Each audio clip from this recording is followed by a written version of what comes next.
This is Hospitality 1-to-1, conversations on the industry. Here's your host, Chris Bettis. Joining us today, Keely Law. Keely, thank you so much for taking time to speak to me today. Thank you for having me. Oh, you're quite welcome. Amanda Hammett actually referred us to you, spoke very, very highly of you, so we're glad we had a chance to get you on the good old podcast. Well, thank you. I think the world of Amanda. She's awesome. That's terrific. She's a great speaker. We had her so smart. Oh, yeah. Very smart.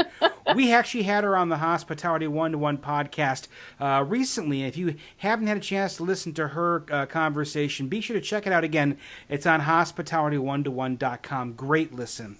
Yes, I did. I checked it out after she told me about you. I was like, well, I got to hear more about this. So I went and listened specifically to hers, but I have a few others queued up that I'm interested in. Well, that's terrific. And if anyone else wants to be just like Keely and listen to other podcasts, of course, we have all of our episodes on the website. But enough of the chief plug. Let's talk more about you, Keely. I mean, tell me your story. Because you right now, you're a sales facilitator with PCH Hotels and Resorts. How did you get there? How did you become a sales facilitator? So it's pretty funny. I got married young and moved to San Francisco, where my ex-husband lived, and did not really focus on my career, although I was working the whole time. I worked for like a commercial real estate company. It wasn't the forefront for me. I wanted to have children, be a mom, and that's what I always had envisioned for myself. But I never really felt like I was completely satisfied, because I love meeting people and I love connecting, and I think I really have a servant heart. I want to bring people together. I want to make people happy, so there was more to me than just being in the household, which is fully encompassing. And the people that do that are amazing, but it is not in my soul to just do, one thing or the other. I needed a blend, So when I moved back to Florence, Alabama, the hotel had just been built. And I thought, I'll just get like a part-time job. I'll just do something fun, that makes me feel like I'm accomplishing something or helping someone outside of my family, which I felt like I was doing a good job with that and wanted to kind of blossom from there. And so I went to interview just for like a server position or part-time admin. And the gentleman that interviewed me was like, well, you have a lot more experience than just, doing like some typing and filing. Would you be interested in a sales and events coordinator position, which is sort of an assistant to a direct sales manager or facilitator? And I was like, well, is it full time? And I had my kids and they weren't in school. And he said, yes, it was full time. And at the time, there was no flexibility in, the workplace. So luckily, my mother was here and wasn't working and was able to keep my kids. So I could afford to work. And that's where it began. And I just sort of climbed the ranks from there and realized it was a perfect fit for me, because I love sales, because I like talking and connecting people with, things that they need. But I also like the hospitality side of it, the actual spirit to serve feeling. So in other words, it really all started from someone, when you went to interview, you were looking to be a server or more of a frontline position. Yeah. And someone saw more in you and made the nudge for you. He did. It was awesome. I mean, I tell him all the time, I still work with him, and I owe my career, my beginning in hospitality to him. That is amazing. Absolutely amazing. I think so too. Now, I'm so appreciative. Now, you've actually been there for 11 years, correct? Yes. Mm-hmm. So let's walk it back, if we will. How have you seen, since the day you walked in the door to 2018, how have you seen the hotel industry change? So, technology, on everything being online, and people being able to get discounted pricing through, Expedia and Travelocity and websites like that. It sort of cuts out the sales part of it. It's there. You don't actually talk to a specific person for a lot of reservations like that. As far as events and things like that, you still do have to, plan a little bit further with the salesperson. But just direct sales going through the internet really kind of makes it impersonal. So there's a little bit more of a computer feel, than a personal touch, human contact sort of thing. And I would say Airbnb, there are just more people opening their homes to make, vacation or even work travel feel more like you're at home than a sterile, old hotel feeling. And to go along with that, I think the way that the hotels have tried to keep up with that is to make a more boutique hotel experience, to make it more customized. Even with my hotel is a franchise for Marriott. So we adhere to all the Marriott standards. There are a lot of things that we, do to make it feel like a very different hotel. When you walk in, it doesn't look cookie cutter, it doesn't look the same as a lot of other hotels, a blueprint. It's not the same as all the others. So it looks a little different, has a more personable feeling. And I think that's what all hotels have been leaning toward, because they want to make it feel more like home and kind of compete with Airbnb, if you will. That's a good point, because when you look at these particular Airbnb, the boutique styles, that niche, it does make a difference. It really does. There are some hotels where you could be set down in Topeka, Kansas, and Cleveland, Ohio, in Los Angeles, and you couldn't tell where you were because exactly the inside's all the same. Right. Same color palette, same pictures. Yeah. Now, you actually have a passion when it comes to women in sales. And I wanted to talk about that a little bit because, one of the things has been evident is that it's been a bit of a challenge, if you will, getting women into sales careers, especially hotel sales careers. Right. And I guess I wanted to kind of unpack that a little bit. Why do you think that is such a difficulty? What's the issue? Well, I want to say I think it is one of the biggest things is a lack of role models. There just aren't a lot of women in higher positions. And I know we'll talk about this a little bit later in some of the other questions, but from general manager to chef, it's mostly male dominated. So there's not a lot of trailblazers, if you will, that we can look up to and sort of follow in their footsteps. But there are also other pressures. I think that, and I'm not trying to make this into a sexist thing, but I think a lot of times men are judged on their work accomplishments, whereas women feel, and maybe they are perceiving it that way, but they feel judged on a lot of other levels. So personal life, home, career, if they have one, the way that they look, all of those things together just puts a lot of undue pressure. I think you kind of have to compartmentalize it. And I don't know that women have had the career experience, workforce experience to be able to separate those things.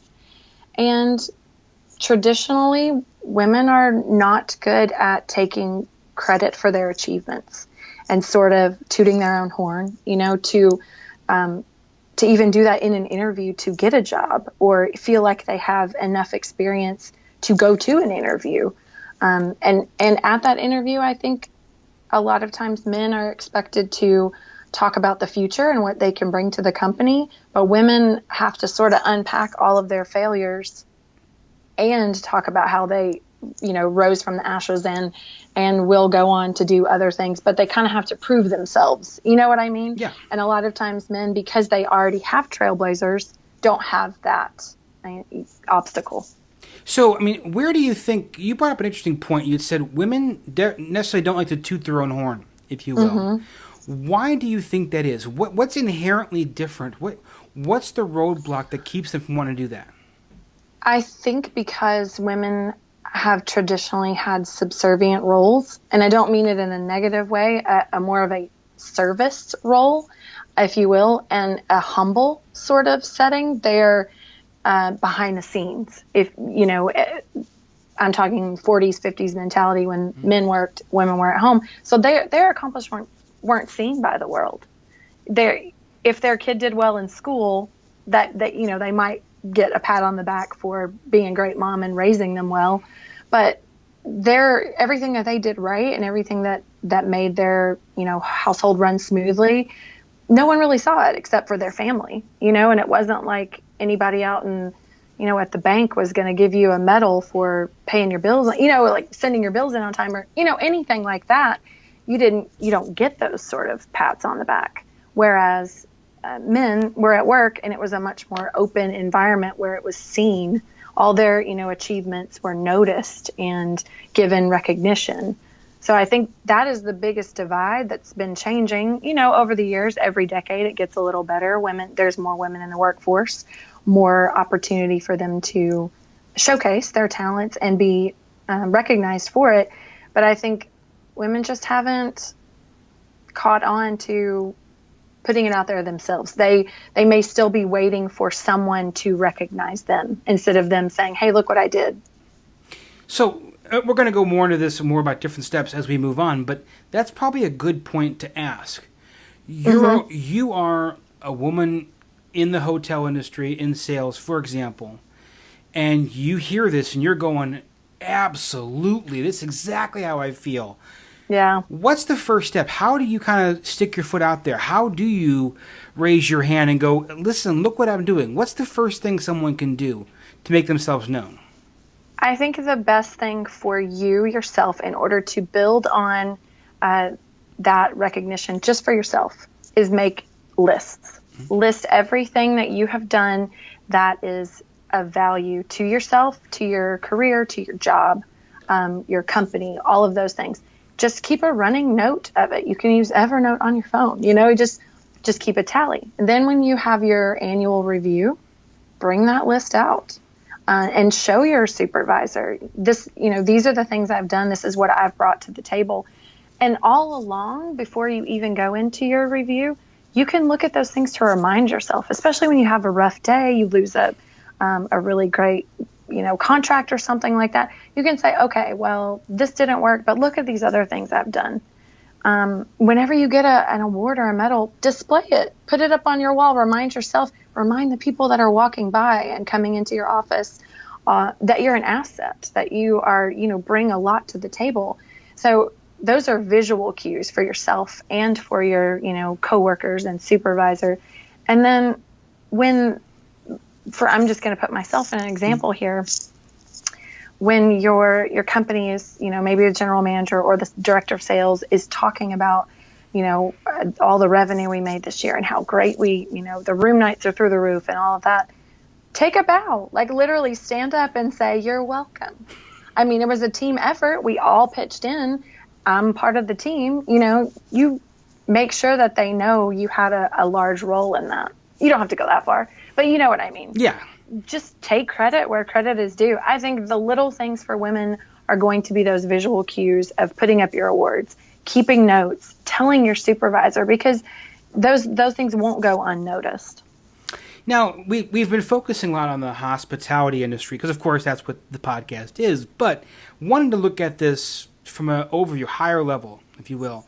Do you feel that this mentality, this rift, if you will, between men and women, is it exclusive to the hospitality industry, or do you think it's an issue across the board? I think it's across the board, and like I said, it kind of goes back to what we were saying about the challenges for women is because of traditional roles that we've had in almost every industry. Men have taken the lead for 100 years, so I think that women they're finding their place and they're finding a foothold. And it's not just in hospitality, obviously. There's a lot of other industries where women have been a bit more subjugated. But I do think that it's very forward moving and progressive. And I think that is our job too. That's people like you, this podcast, the gentleman who recognized my talents before I even started working, an unknowing feminist, you know what I mean? He didn't care if I was a man or a woman. He knew I was the right person for the job. And sometimes there is, unknown or subconscious bias where you think, oh, well, women are emotional or women, are not good at making decisions on the spot. So I think changing those concepts is up to us. Each woman in this hospitality field are leading the way for the next woman behind us that we're going to pull along with us. So not to sound too catchy or coffee cup like, but it kind of sounds like what you're saying is each woman who looks at themselves in the mirror is the next step in improving that culture. Model. Yep. Okay. Makes perfect sense. And the gentlemen who are like yourself, and hopefully this generation that I'm raising will see the value in just a human being and not defined by sex. Absolutely. So now we talk about, bringing women into the industry, of course, and we talk about making them have success in the industry. So they've got the awards, they've got the recognition. They're solid sales performers. They're closing, at or above their goals. They're overall just doing a terrific job. But we also know that turnover is an issue across the board. I believe around 70%, if not more, turnover rate in the hotel industry, if you will. So how do we retain women who are good in sales? I guess to add to that, what do you feel is most important to them? I'm going to say the first thing I think I would want is affirmation, the recognition that I'm valued. And that doesn't have to be monetarily, but it definitely could be.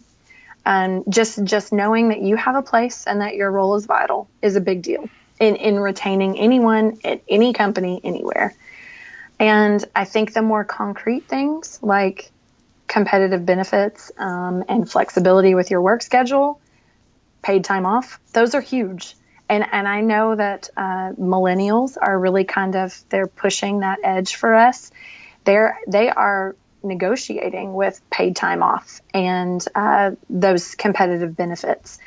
That's what they're asking for when they, go to interview. And those things, you can't forget the people who are already here. There are some people who hire in with these great, awesome things, tools that they've negotiated with. But the people who have stuck it out for, 2, 5, 10 years, they need to be compensated thusly, and it needs to be seen. They need to know that they will be treated just as well as that, 22-year-old that is coming in who has a lot more millennial tools to ask for those things. They knew to ask in the beginning. 10 years ago, I didn't ask for paid time off. I just asked for a job. I was like, I just want a job. I didn't know that I could, throw in there, I need 2 weeks of vacation time, or I need to be able to work from home 1 day a week, or, I think I also didn't even pay any attention to the disparity in pay between men and women. In fact, I don't even know that I knew about it 10 years ago.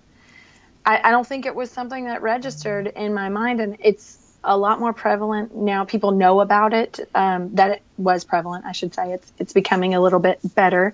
But I think obviously equal pay would be a big deal, but retaining them, I would say it's those concrete things as well as recognition that they're valued. So we've talked about how to retain good female salespeople.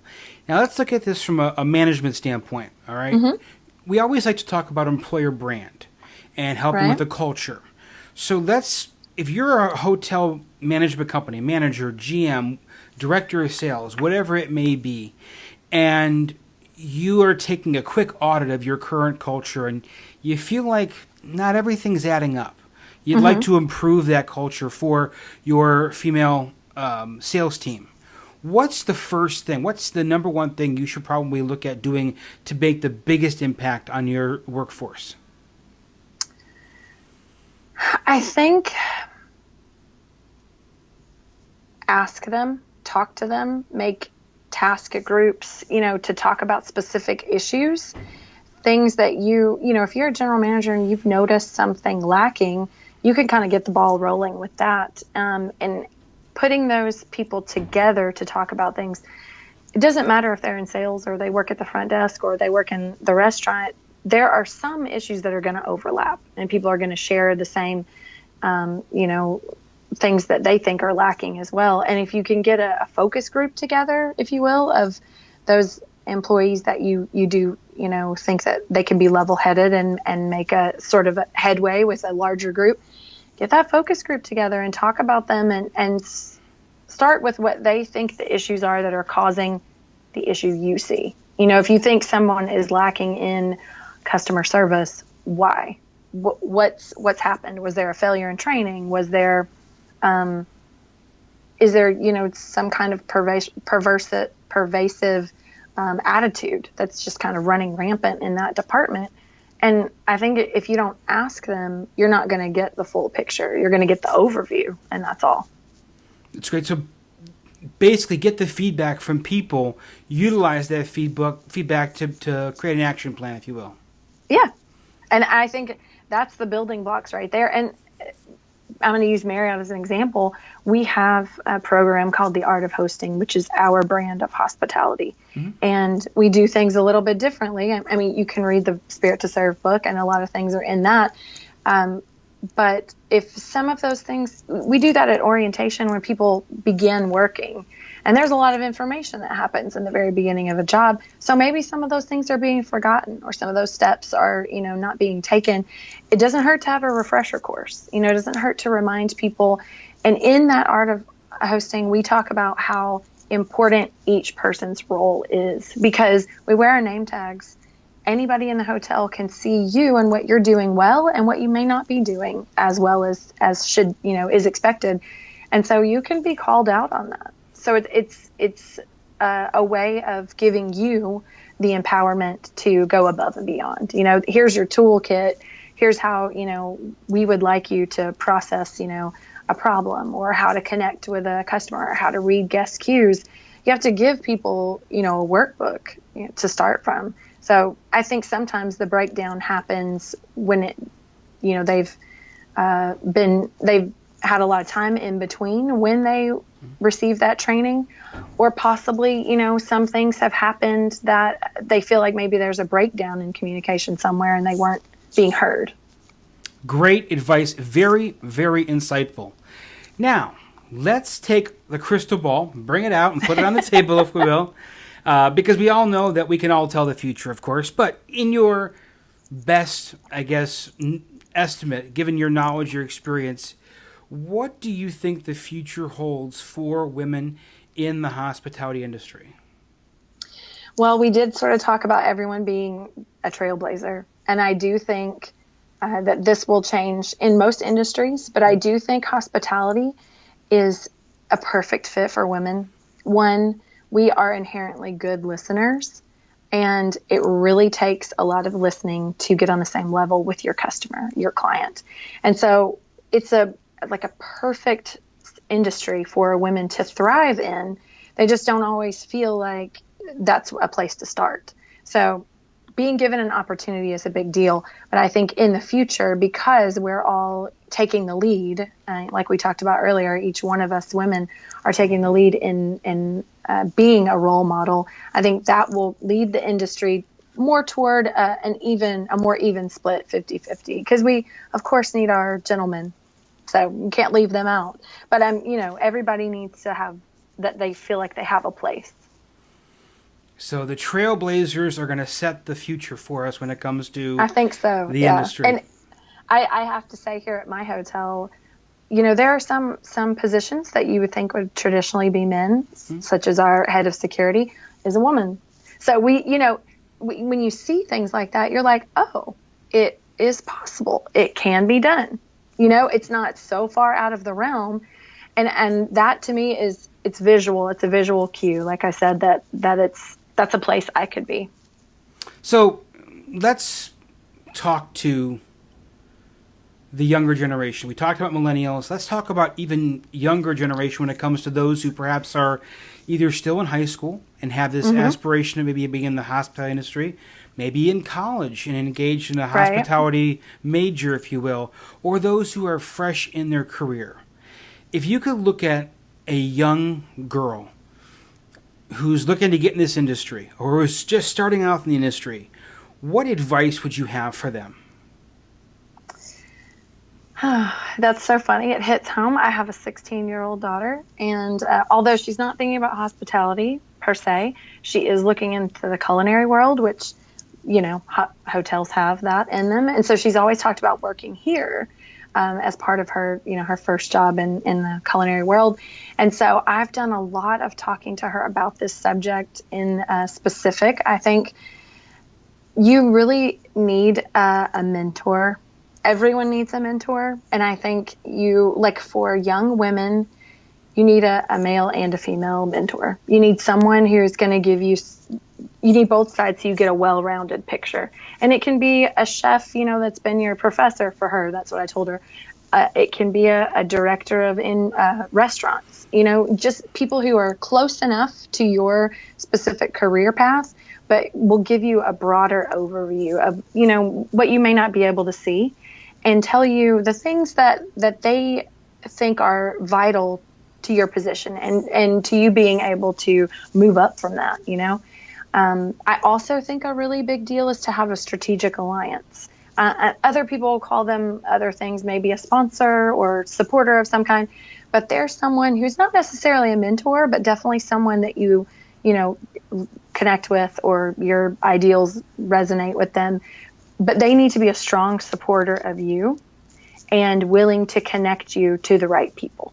You need somebody who will sort of advocate on your behalf, say that I've seen her development skills improve. I know she can do this. She's capable of this, or she really needs sort of a step up to feel that she is accomplished, one more thing that she wants to do. And having it someone who's an alliance, you can do the same for them when you get up a little bit further in your career. You have connections with someone that they want to be connected with. I mean, it's like the personal LinkedIn, you know what I mean? Where you all can introduce each other to someone who may be a huge benefit to them. So I think having mentors and a strategic alliance are really big in advancing your career, even in just getting started and knowing where to put your foot down before you can climb that ladder. You've got to have some stability there. And also, like I said, remember that when you're rising, take other people with you. Don't take other women specifically with you. Don't step on them to get where you're going. Bring them with you. And that's what a trailblazer does. So get to be a hero that way. What terrific advice and a great way to end our conversation. Oh, thank you. You're welcome. Before I let you go, if people want to get a hold of you, have any questions for you, want to connect with you, how can people reach out to you? You can email me at, I'm going to say it and I'll spell it, Keely McNair Law at Gmail. So it's KeelyMcnairLaw at Gmail. And I'm happy to answer any questions that you might come across, or just, let you know that we're all in this together and we got it and we can make it. And we have gentlemen like yourself that are supportive and giving us, awesome tools. Like I said, we need these resources. And I think your podcast is doing an amazing job of that and connecting people. So it's a win-win-win. I appreciate the kind words. And, of course, we're going to list Keely's contact information on our website, which will be hospitality1to1.com. Keely, I wish you great success in 2018. Thank you. You too. Thank you. Have a great day. All right.